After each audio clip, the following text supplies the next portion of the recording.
Hey, good morning, everybody. It's time for Morning Manna. Got a word, of course, for you on this morning. We're in the throes, in the midst of our Daniel fast, and we're coming to the conclusion, if you will, of a total absolute fast on yesterday, 24 hours. And we're back to the normal fast right now.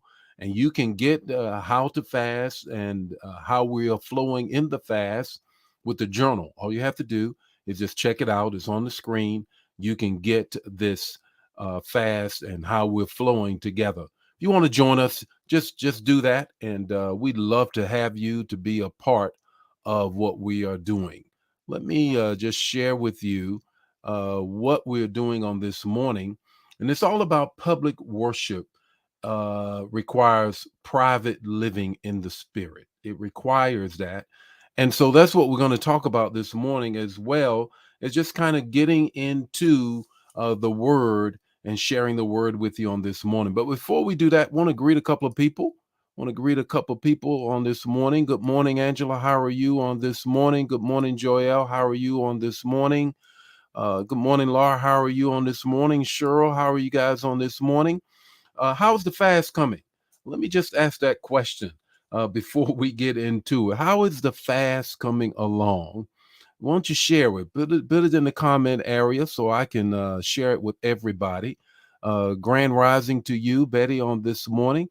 How is your fast coming along? Are you with the fast? Are you connected in the fast? Now, as you are sharing, I want to just share this with you right quick here.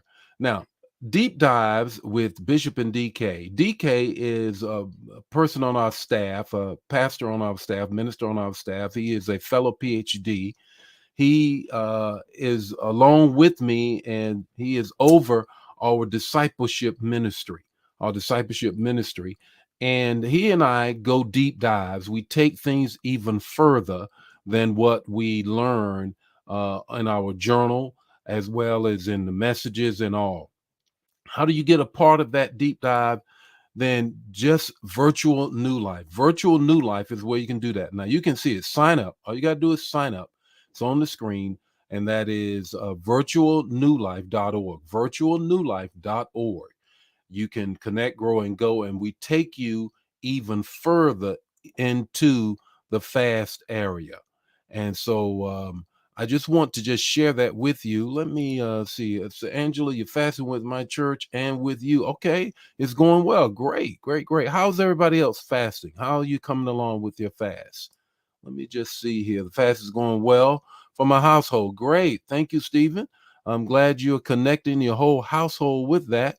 How is it coming? I want just put your comments in there, and then we're going to jump right into the word on this morning.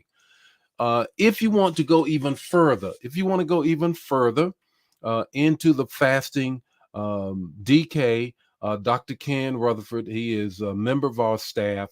He's over discipleship ministry and our life groups. Don't want to forget that. He's also over our life groups as well, principally our life groups.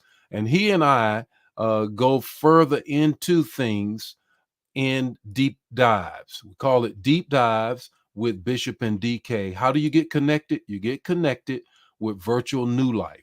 Just sign up. Now, many of you have already given us your email address, and we have put you in there and hope that you are a part of it by now. But let's get into it. Let's get into the word on this morning. And that is worship is being, not doing.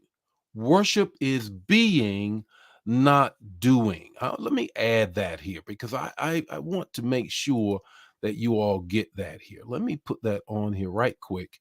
Worship is being, is not doing.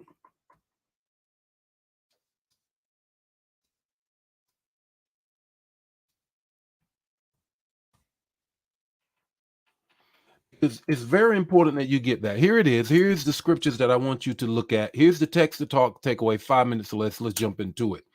Psalms 150 and 6, let everything that have breath praise the Lord.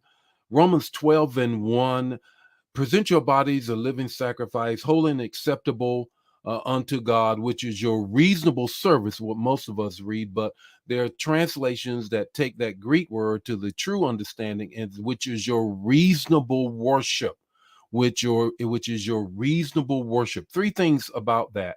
Worship is being, not doing. Worship is being, not doing. And I want to help you with this. First thing is this: be the sacrifice. Be the sacrifice. When I was playing basketball 100 years ago in high school and in college, uh, if you wanted to score, I can remember the coach saying, be the ball. You have to be the ball. You have to be the game. It can't just do it. You have to be it. What does that mean? That you are superimposed. You are symbiotic. You are so grabbed into the moment that there's no separation from you and the game. The same thing with respect to worship. Be the sacrifice. The second thing is increase your sacrifice. Increase your sacrifice. It's kind of like giving. You don't just stop at tithe, you go to sacrificial offering as well. Now, we're going somewhere with this. We're going to explain sacrifice here in a moment. I'm going to be the sacrifice. I'm going to increase my sacrifice. And then here's the third thing: I'm going to do it daily. He gives me new mercies every day. Therefore, I should worship him every day. Let's circle all the way back. Let's go to Romans 12 and 1. He says, present your bodies as a living sacrifice. What does Paul mean here? Paul is tapping into the understanding of the church that they know at that time that he's talking. They understand worship, going back to the book of Leviticus, is a sacrifice. You would then get a turtle dove, you get lambs, you would get whatever, and bring that to the priest. The priest will then kill that, sprinkle the blood over the altar, as well as you, to cover you so that God might accept you again, that your worship, he may accept you again. And therefore, it took a sacrifice of an animal to do that. Here's the point: we don't use animals anymore. Hebrews tells us that there was one sacrifice, and that sacrifice is Jesus. Therefore, there is no more need for a sacrifice. Ultimately, then, what is it that he's looking for? If Jesus was the ultimate sacrifice, we then are no longer on the cross to be sacrificed in death, but we are a living sacrifice. Therefore, the whole of me, every time you see me, from the top of my head from the crown of my head to the sole of my feet, I am literally worship. Therefore, everything out of my mouth, everything that I do is worship. That's what it is. Worship is not doing, but being. That's what we have come to be.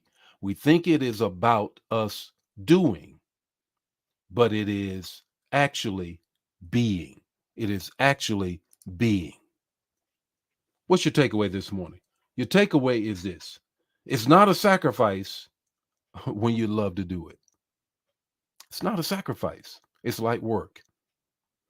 I'm blessed to have a job that I love. Therefore, every day, I don't go to work.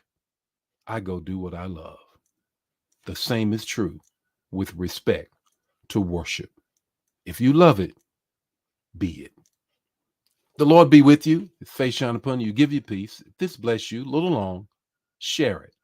Share it with somebody else. And don't forget to connect with the journal, as well as to connect with going deeper with signing up for Virtual New Life. God bless you. Share the manna. Bye now.